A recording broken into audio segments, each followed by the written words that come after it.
Hello everyone, this is Manjula Devi P, Assistant Professor in GFGC Kanakpura.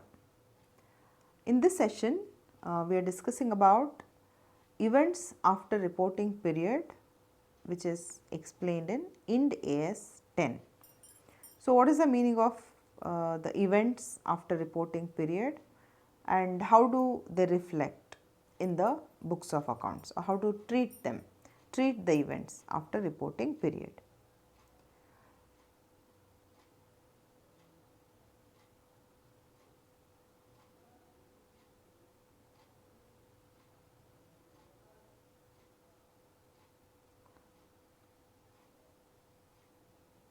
Okay. In this session, I'll be talking about terms like events occurring after reporting period, and I'll be talking about adjusting event, non-adjusting event, and all these things are covered in Ind AS 10.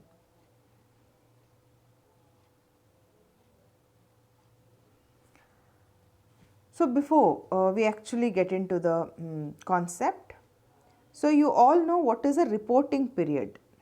In India, reporting period or the financial year is April 1st of current year to March 31st of next year. So, this duration of 12 months is considered as the accounting period or financial year, or of course, it is also considered as the reporting period here in this context. Now, you all know every company, especially if it is a public company, has to conclude its books of accounts by the end of the accounting period, and it has to prepare the final accounts on the ending date, which is on March 31st. So, whenever we make income statement and balance sheet, we always label it as per the year ended so and so, 31st March so and so. So, that means we conclude all the activities of that particular year end and we present the final accounts. Now, after we finalize the final accounts, before it gets published to the public, especially if it is a public limited company, it has to undergo the auditing process, means it has to be audited by an external auditor from a chartered accountant recognized and qualified under Indian Chartered Accountant Institute of India. So, now there is a time gap between this year end, that is reporting period end, that is March 31st, and the time it gets audited. On that day itself it does not get audited, it takes its time frame, and then once the auditing is done, once the auditor has given his remarks, and then it gets published. Usually it takes 2 to 3 months. If I am not wrong, July 31st is the last date for the auditor to, the accounts to get audited and get published. So, in this period, so from March 31st till it gets audited and published to the public, many events happen, isn't it? Like the business keeps running, like the business makes new sales, new purchases, pays to debtors, pays to creditor, receives from debtors, pays to creditors, buys new asset, may dispose any asset, or any incident may take place like accident, or the management might change, or any fraud may get detected after this reporting period, but before the accounts gets audited.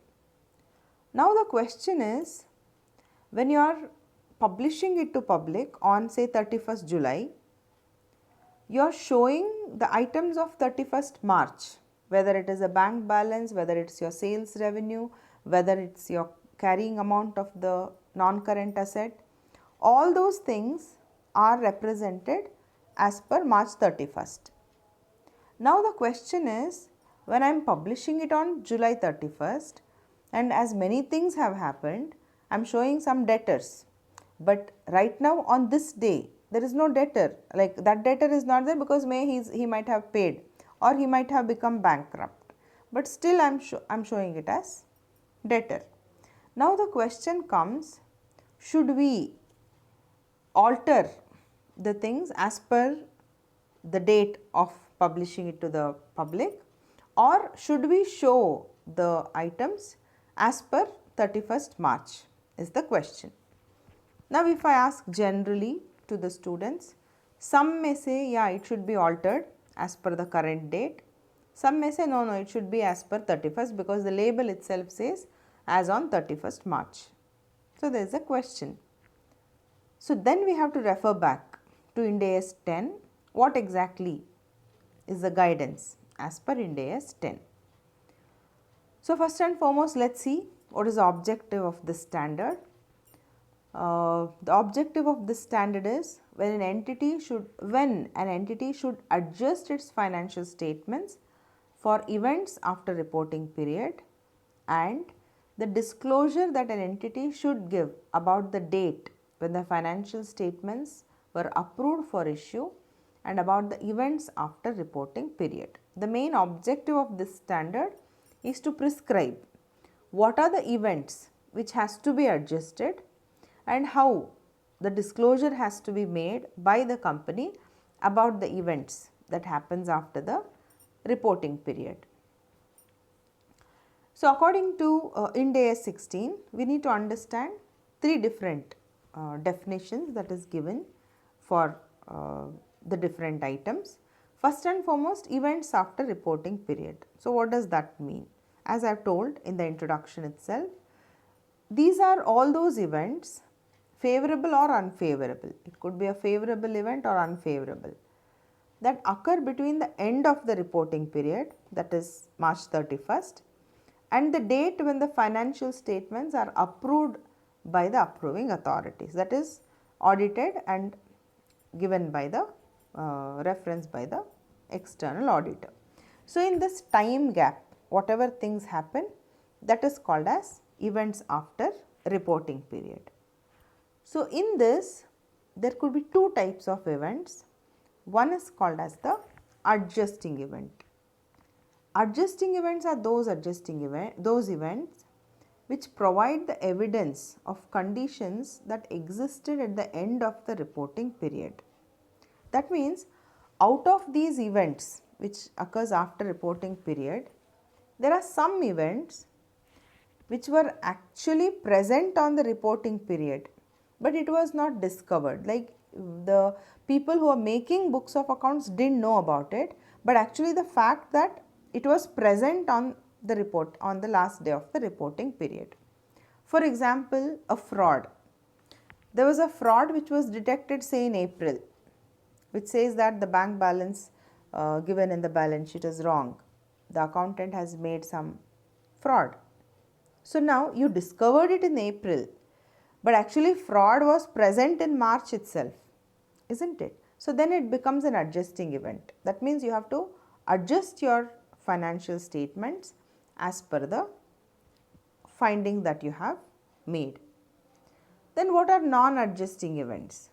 These are all those events which are indicative of conditions aroused after the reporting period. Means these are all the other events, fresh events which has happened, which has eventually happened after the reporting period, that you have made new sales, you have purchased, you have bought new asset, you have sold some asset, maybe some accident happened, maybe some debtors repaid you, you paid to some, you paid to your creditors, like all those regular things that has happened after the reporting period. So, they all become non-adjusting.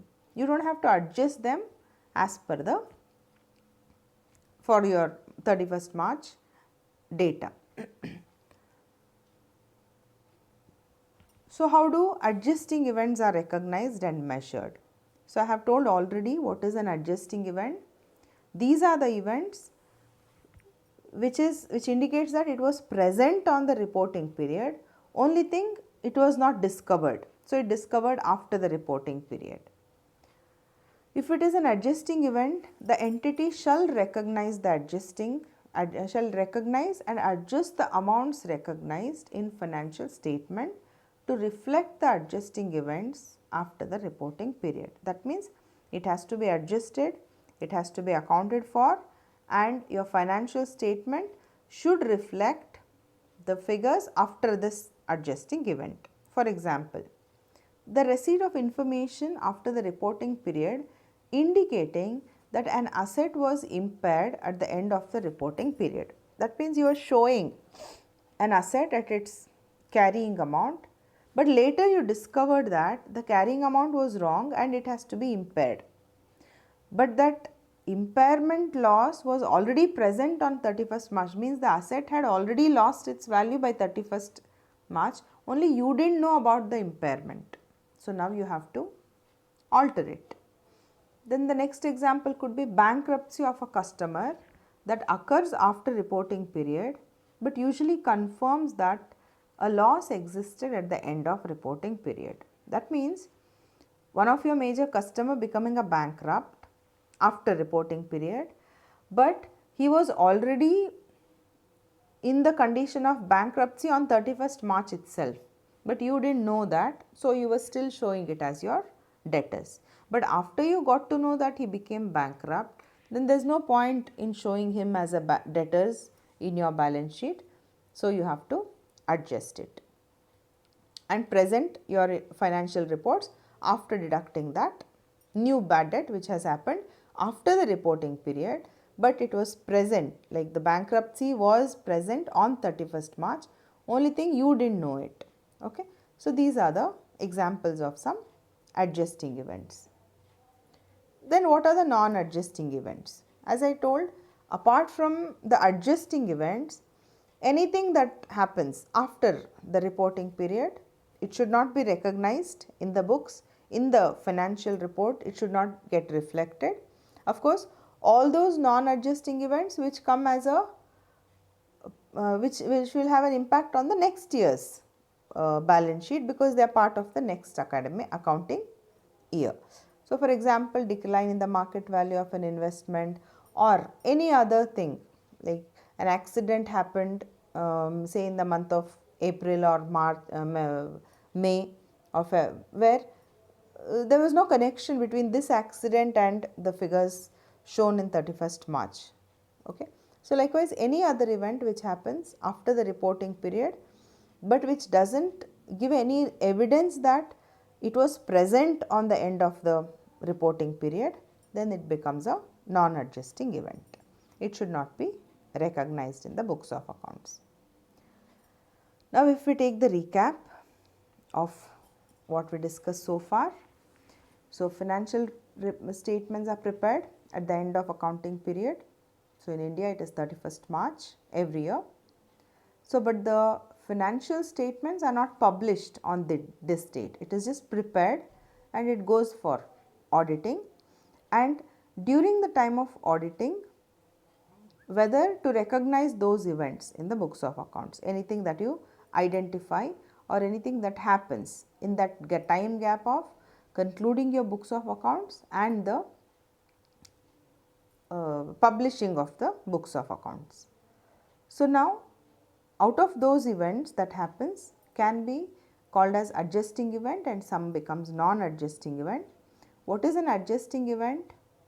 These are the events which is discovered after reporting period, but the evidence say that it was present on the last day of the reporting period, that was on 31st March. Non-adjusting, all those events which doesn't have a bear or it happens freely after the reporting period. So, it is not connected to 31st March thing, or it was not present on 31st March. Okay. So, adjusting events are recognized, means you alter your financial statements as per the adjusting events parameters. When it comes to non-adjusting, they are not recognized, you do not alter your financial reports based on the non-adjusting events. Okay. Hope the concept is clear about adjusting and non-adjusting. So, again you do not have numericals on this concept as per Bangalore University 5th semester syllabus. You have theory about this. So, you need to know what are the events after reporting period, what is the meaning of adjusting, what is the meaning of non-adjusting, and how they are measured and recognized in the books of accounts. Okay. Thank you very much.